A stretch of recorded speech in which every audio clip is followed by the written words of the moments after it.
कहा बागेश्वर बाबा की पदयात्रा नहीं करने देंगे, सुप्रीम कोर्ट जाएंगे। हाँ, कल के ही उनका नाम तो हम भूल गए। उन्होंने राष्ट्रपति जी को पत्र लिख के कहा है कि बाबा की पदयात्रा आएगी तो हम लोग रोकेंगे, वो सुप्रीम कोर्ट जाएंगे। अब हमारे पास उनका मोबाइल नंबर नहीं है, नहीं तो हम ठटरी तो पहले फोन से मारते। उन्हें ये पता ही नहीं है कि हम बहुत टेढ़े आदमी हैं। पहली बात तो तुम्हें छेड़ना नहीं चाहिए, वो छेड़ा है तो अपन छोड़ेंगे भी नहीं बेटे। हम आपको धमकी नहीं दे रहे हैं, ना हम आपको कोई बात कहने आए हैं। हम मिश्रा जी एक बात आज गाड़ी में कह रहे थे, 15 से 20 वर्ष बाद जितने मीडिया वाले बैठे खड़े हैं, तुम्हें मसाला चाहिए लो।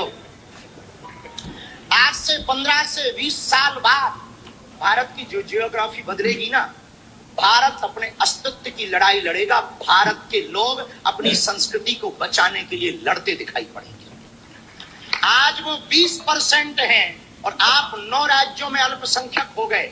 जिस दिन वो 50% पहुंच जाएंगे, आपके ब्रिज में भी वही दिखाएंगे टोपी वाले। अब ये क्या कहना चाहता है ये व्यक्ति? क्या ये सांप्रदायिकता? एक बात और मैं धीरेन्द्र शास्त्री तुम्हें बता दूं, हिंदी में सुन लेना। तुम जैसे टेढ़ों को दामोदर यादव को सीधा करना आता है। तुम जैसे आडंबरी और पाखंडियों को न समाज को लूटने दूंगा, न पर्चियां निकाल के बेवकूफ बनाने दूंगा। और अगर मुझसे पंगा लोगे तो एक और बात का ध्यान रखो, ये जो तुम वहां पे करते हो पर्चियां निकालने के साथ साथ भूमाफिया बन के बैठे हो, और वहां कितने लोग गायब हो गए हैं, कितने की लापता की रिपोर्टें हैं, सब निकलवा रहा हूं मैं।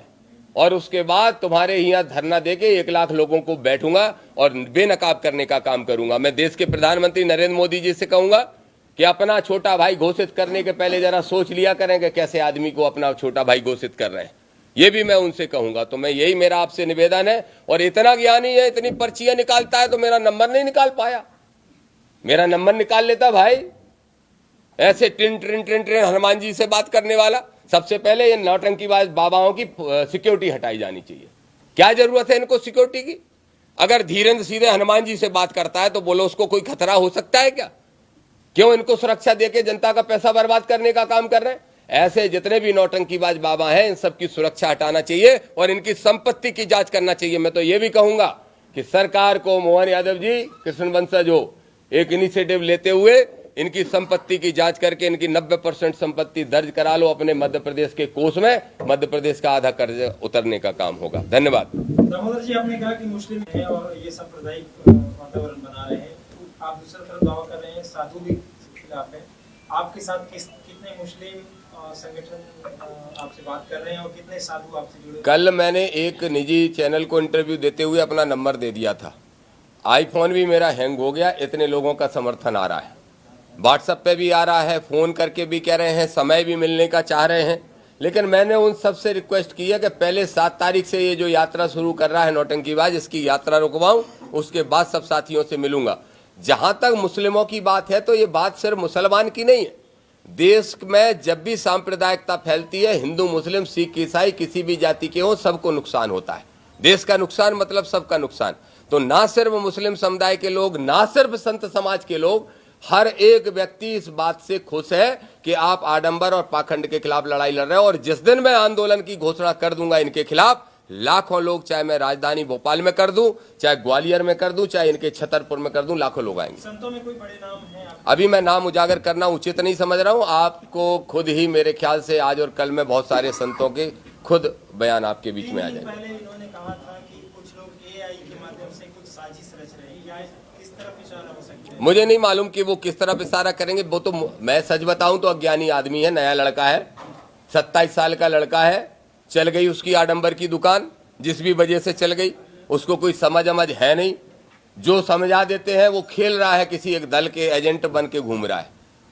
एक बीजेपी की जो भाषा है और जो उनका एजेंडा है वही चलाने का काम धीरेन्द्र कर रहे हैं। जिस दल का एजेंट आप समझ रहे हैं या समझाया जा रहा है, वो कैसे आप उनसे कार्रवाई की उम्मीद करते हैं? क्योंकि शासन तो देखिए, ये सरकारें किसी की भी हो, लेकिन संविधान तो भारत का ही लागू है जो बाबा साहब अम्बेडकर ने बनाया।